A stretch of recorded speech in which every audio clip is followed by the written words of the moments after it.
નમસ્કાર મિત્રો, સ્વાગત છે તમારી અમારી યુટ્યુબ ચેનલમાં। આજે આપણે વાત કરવાના છે વર્ગમૂળ શોધવાની શોર્ટકટ રીત। કોઈપણ સંખ્યાનો વર્ગ આપણને આપેલો હોય તો આપણે તેનું વર્ગમૂળ કેવી રીતના શોધી શકીએ તે જોઈશું। તો સૌથી પહેલાં સંખ્યા 1 થી 10 અને બાજુમાં મેં વર્ગ લખ્યો છે એ તમને યાદ હોવો જોઈએ, જે મેં અહીંયા લખ્યું છે। અને વર્ગ જે છે તેનો એકમનો અંક મેં અહીંયા લખ્યો છે અને એરો પાડીને નિશાનથી મેં બતાવ્યું જે છે કે તેની મેં પેર લીધી છે કે આ એક જે છે એ આ એક છે। એનો મતલબ એવો થાય છે કે જો એકમનો અંક જો આપેલી સંખ્યાનો એકમનો અંક જો 1 હોય તો એનું વર્ગમૂળ 1 અથવા 9 હોઈ શકે છે। જે આપણે ઉદાહરણ જોઈશું તો તમને વધારે ખ્યાલ આવે।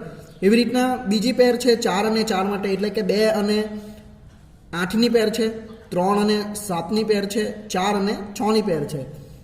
5 જે છે એકમનો અંક જો 5 હોય તો એવી આપણને એક જ સંખ્યા છે 5, અને જો 0 હોય તો એવી એક જ સંખ્યા છે જે 0 છે। તો આ તમારે યાદ રાખવાનું છે નોંધ। કોઈપણ સંખ્યાનો એકમનો અંક 0, 1, 4, 5, 6, 9 હોય તો તે સંખ્યા પૂર્ણ વર્ગ હોઈ શકે। જો 2, 3, 7, 8 હોય તો તે સંખ્યા પૂર્ણ વર્ગ હોઈ શકે નહીં। તો હવે આપણે એના ઉદાહરણ જોઈએ। ઉદાહરણ નંબર 1, વર્ગમૂળમાં 729। તો સૌથી પહેલાં આપણે જે સ્ટેપ્સ કરવાનું છે એ પહેલી બે સંખ્યા છે તેને લેવાનું છે અને પછીની જે સંખ્યા છે તેને લાઈન ડ્રો કરવાની છે। તો પહેલી બે સંખ્યાની લાઈન ડ્રો કરી, બાકી રહી કોઈ તો તેની નીચે લાઈન ડ્રો કરી છે। હવે પછી એકમનો અંક જે છે એ જોવાનું છે આપણે। તો અહીંયા એકમનો અંક આપણને 9 આપેલો છે, એટલે કે આપણે અગાડી ઉપર કોષ્ટકમાં જોયું તે પ્રમાણે જો 9 આપેલું હોય તો ક્યાં તો એ 3 અથવા 7, એનો એકમનો અંક 3 અથવા 7 એવી સંખ્યા હોઈ શકે છે। પછી આપણે ચેક કરવાનું છે કે આ 7 જે છે એ કોની વર્ગની વચ્ચે આવે છે। તો આપણે જોઈએ તો 2નો વર્ગ 4 થાય અને 3નો વર્ગ 9 થાય। તો અહીંયા આપણે 7 જે છે એ 9થી નાના છે, એટલે આપણે આ જ બે સંખ્યા છે તેમાં સૌથી નાની સંખ્યા જે હોય તે જ લેવાનું છે। તો અહીંયા આપણે જોઈએ તો આપણને જે જોવા મળે તે આપણને 2 મળી જાય છે, એટલે કે આપણા પર એકમનો અંક તો 3 હતો જ।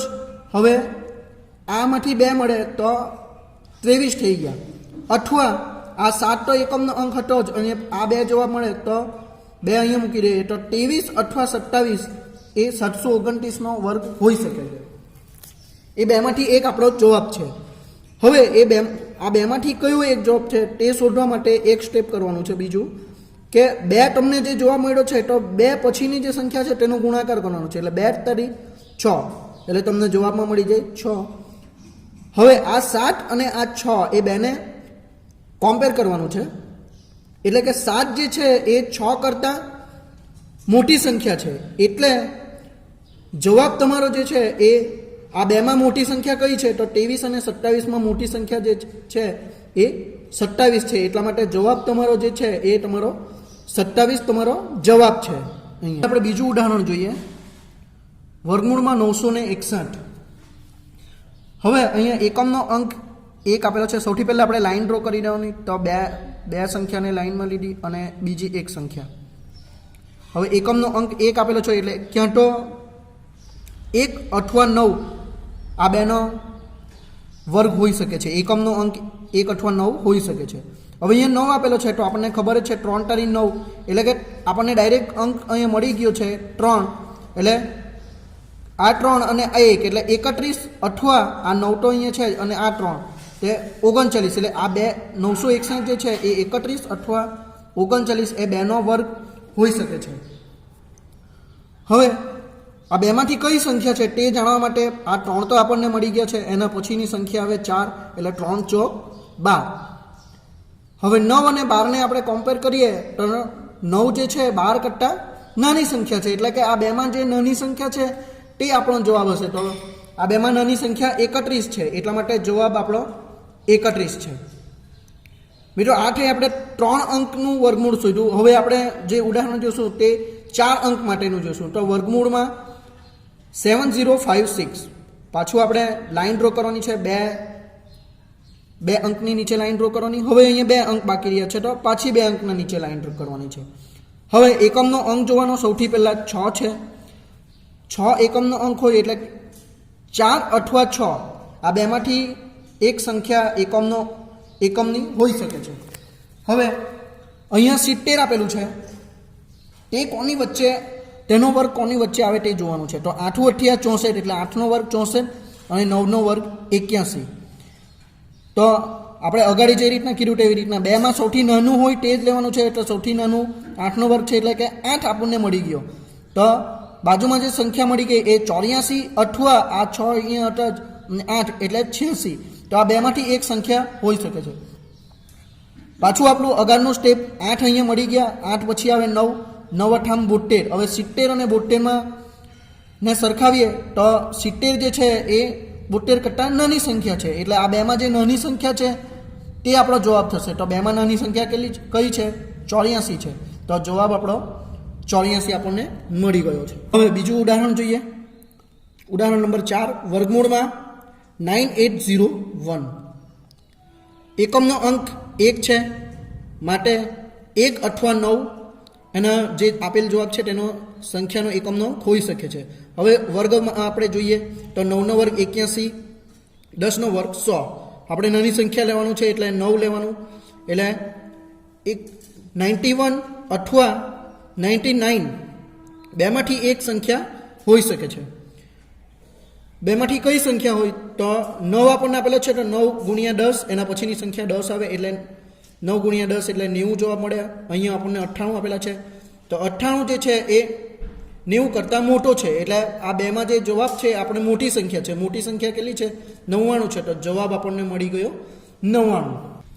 મિત્રો હવે આપણે જોવાના છે 5 અંકવાળી સંખ્યાનો વર્ગ કેવી રીતના કરવાનો છે.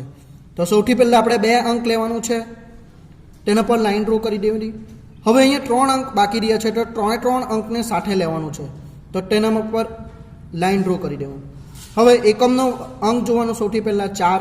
એટલે માટે જો એકમનો અંક 4 આપેલો હોય તો એ 2 અથવા 8નો એનો એકમનો અંક હોઈ શકે છે. હવે આપણે 249 આપેલો છે તેનો વર્ગ ચેક કરવાનું છે.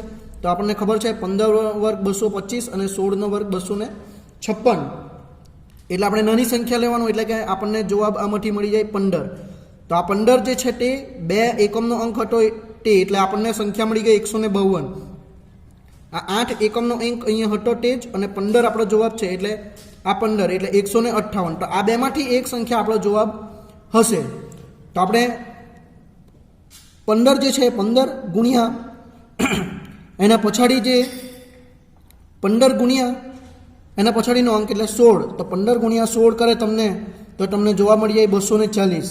હવે 249 ને 240માં કમ્પેર કરીએ આપણે તો 249 જે છે એ મોટી સંખ્યા છે. એટલા માટે આ બેમાં જે મોટી સંખ્યા છે તે આપણો જવાબ થશે. તો આ બેમાં મોટી સંખ્યા છે 158.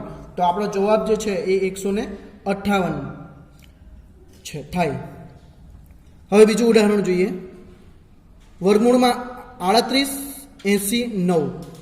પાછું આપણે 2 અંક લેવાના છે અને પછાડી જેટલા અંક બચે તે અંકને લેવાનું છે. તો 3 અંક બચ્યા છે તો આપણે 3 નીચે લાઈન ડ્રો. હવે એકમનો અંક 9 હોય તો એનો તો 3 અથવા 7 જે છે એ આપેલ જવાબનો એકમનો અંક હોઈ શકે છે.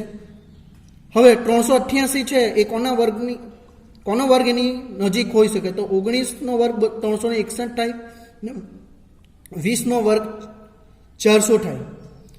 તો આપણે નાની સંખ્યા જવાબ લેવાનો છે એટલે 19 અહીં આપણો જવાબ થઈ ગયો.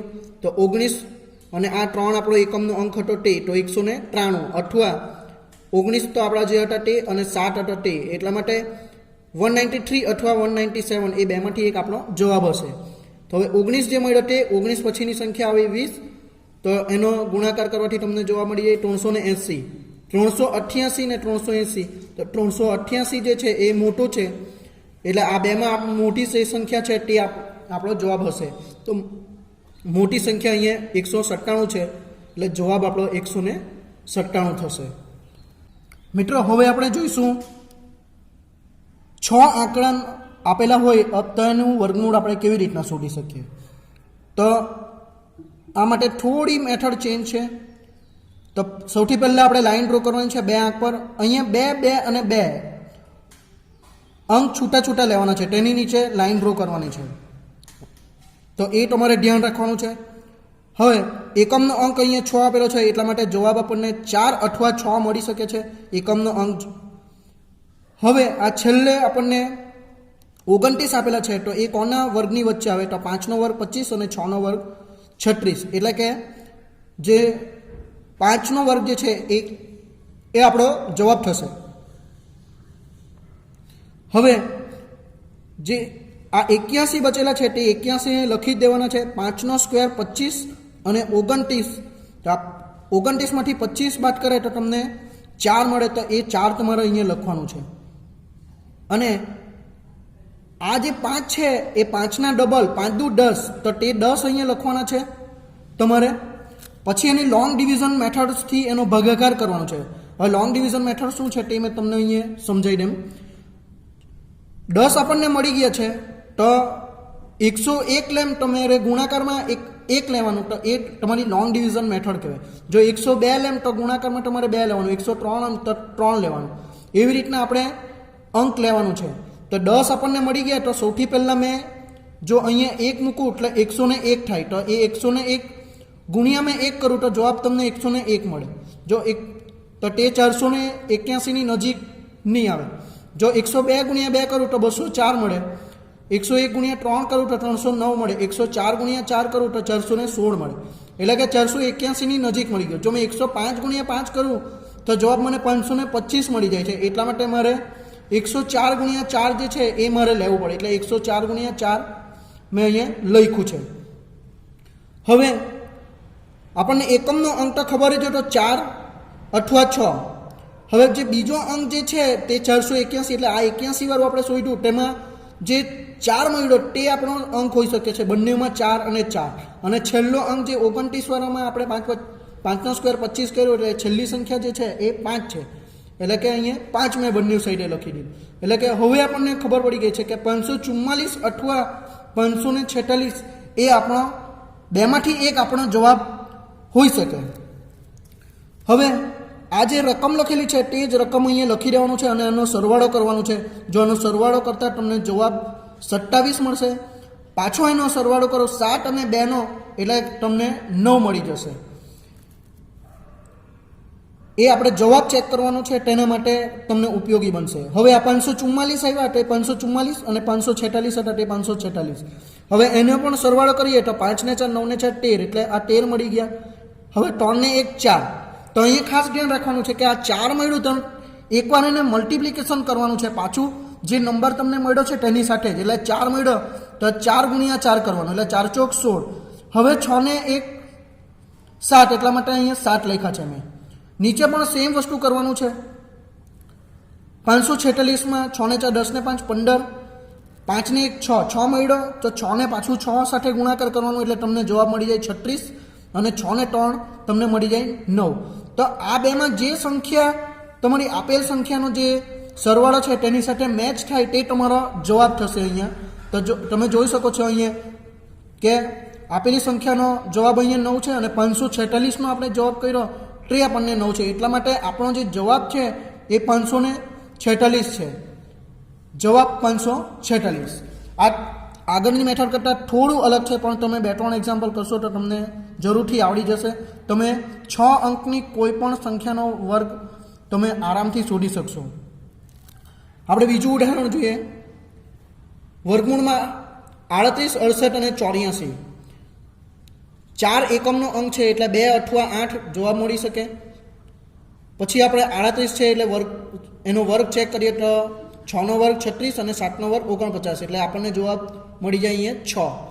પછી આપણે લોંગ ડિવિઝન મેથડ જોઈએ તો આ 68 હતા તે 68 ને 68, આ 38માંથી 36 બાદ કરવાની, એટલે જવાબ મળી જાય 2. તો તે 2 તમારે અહીંયા લખવાનું છે. ને આ 6 મળ્યો તેના ડબલ, એટલે 6 દુ 12, તે તમારે અહીંયા લખવાનું છે.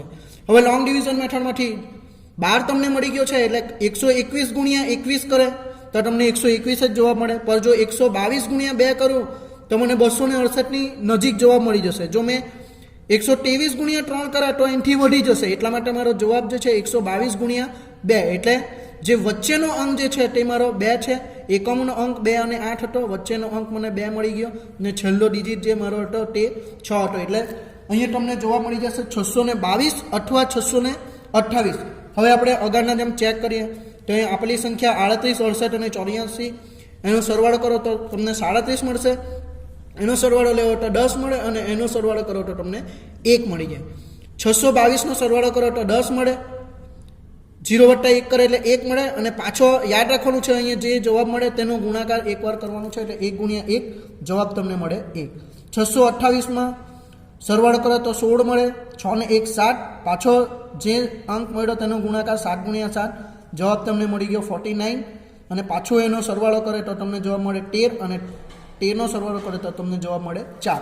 તો હવે તમે જોઈ શકો છો કે આ બેમાં જે મેચ થાય છે તે 622નો જવાબ છે 1 1 તે મેચ થાય છે, એટલા માટે અહીંયા આપણો જે જવાબ જે છે એ 622 થશે, એટલે જવાબ બરાબર 622. તો મિત્રો આવી રીતના 6 અંકનો આપેલો હોય આપણને તો પણ તેનો વર્ગ તમે 5 સેકન્ડમાં શોધી શકો છો.